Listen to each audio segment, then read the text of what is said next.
Uma das coisas que torna o aprendizado da língua espanhola fácil, ou pelo menos relativamente fácil, para nós que falamos português, é a similaridade entre os dois idiomas.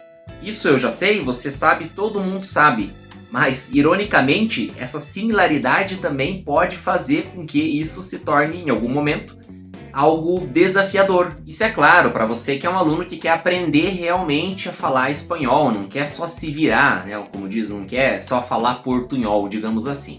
E esse fator de dificuldade do qual eu falei aqui no início do vídeo, ele é basicamente pelo fato de diversas palavras, para não dizer talvez a maior parte das palavras de ambos os idiomas serem, se não idênticas, quase idênticas, né? E é justamente nesse quase, e até mesmo nas que são idênticas, que eu me refiro, né? É justamente nesse ponto que eu me refiro, eu digo para você que é um dos pontos em que no começo vai parecer que não, mas em algum momento você vai lá na frente, já no nível mais avançado, né? De repente você tá me ouvindo agora, já tá nesse nível e tá fazendo assim, olhando pro amigo que tá começando agora, né?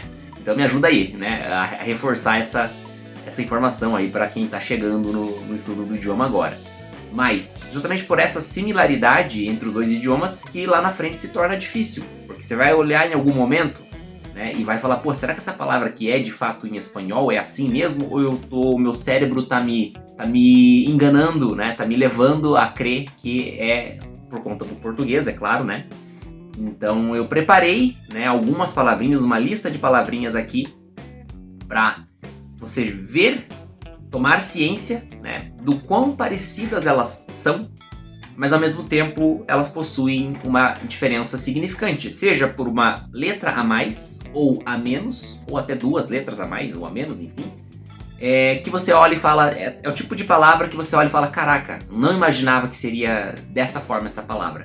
E eu não estou falando de palavras como as que terminam em acción, por exemplo, né, que é uma questão estrutural, né, tipo assim, se você analisa, elas são a palavra ação, né, facção, interação, são as mesmas palavras com um sufixo diferente, ou talvez uma palavra que tem a mesma pronúncia, mas tem uma letra diferente, como açúcar, por exemplo, né? Ou até mesmo uma palavra que é de fato escrita da mesma maneira, porém, pela pronúncia do espanhol, de alguma das consoantes, vai soar um pouquinho diferente, como mesa, por exemplo, né? Se você fala mesa, todo mundo vai entender, eu acredito, mas o correto é mesa. A letra S tem sempre o som do nosso duplo S, no caso, né? Então não é desse tipo de palavras que eu estou falando, embora, claro, né, elas vão entrar nessa esteira, elas vão fazer parte dessa abordagem que eu estou colocando aqui, de que, como eu sempre digo para os meus alunos, né, que ironicamente a coisa que faz o espanhol ser mais fácil para nós que falamos português é a mesma que faz ser a mais difícil, digamos assim. E não é raro, não são raras as vezes em que eu escuto o aluno se queixando, digamos assim, dizendo, poxa, mas às vezes eu fico insegura se essa palavra é de fato em português ou espanhol.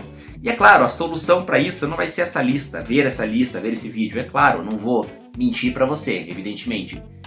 A solução para isso é a prática, é você de fato falar, repetir, pega palavras que são parecidas aqui, fazendo uma dica de professor mesmo, talvez aí de improviso, eu nem ia colocar isso no roteiro, mas vamos lá. Pega qualquer palavra que você olha e fala, pô, isso aqui, primeiramente, né? Qualquer palavra que você olha e fala, pô, isso aqui eu vou usar, isso aqui é útil, né?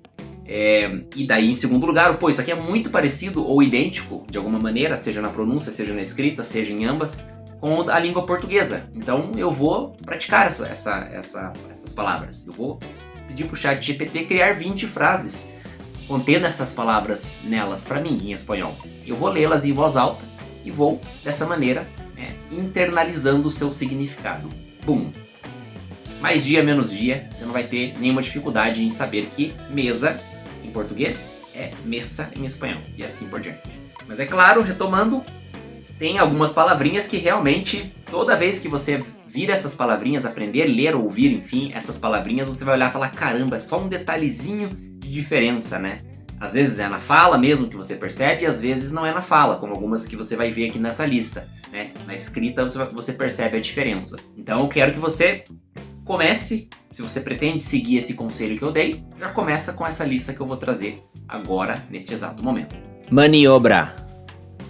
Hombros, armonía, apariencia, sabiduría, pregunta, miembro, ruta, arruga, cirurgia, jerarquia.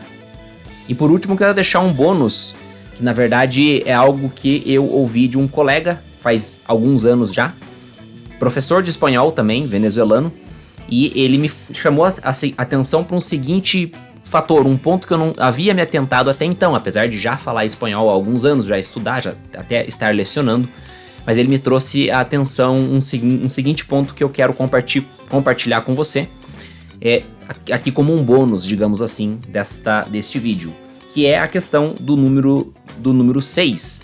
Ele me falou: Rodrigo, por que vocês brasileiros, não você especificamente, mas os brasileiros de um modo geral que estão começando, confundem o número 6 em espanhol? Em vez de falar 6, falam ses, né? Ou seja, acreditam que 6 em espanhol é ses. E não é 6 mesmo. Se escreve da mesma forma e se pronuncia da mesma forma.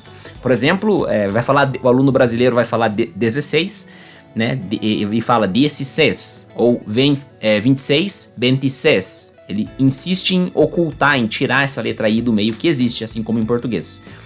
Eu, na ocasião, esse comentário me pegou de surpresa, eu não havia reparado nisso.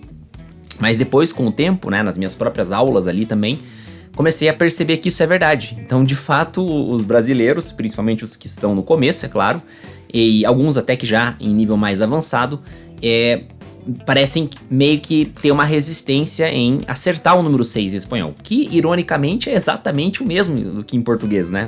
Ou seja, esse erro não é imperdoável, digamos assim, né? E eu tenho uma teoria, que é o que eu quero deixar aqui como bônus. Eu acredito que isso se deva ao fato do número 2 em português ser dito dos em espanhol. Então, 2, dos, 6, ses, né? O nosso cérebro instintivamente e maliciosamente cá entre nós faz essa conexão que não existe na verdade, né?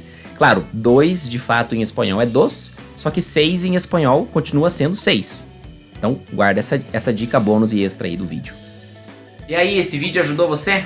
Se te ajudou, por favor, curta, compartilhe com algum amigo que está aprendendo ou quer aprender espanhol, quer estudar espanhol.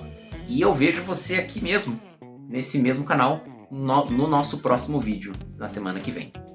Adiós! Tchau!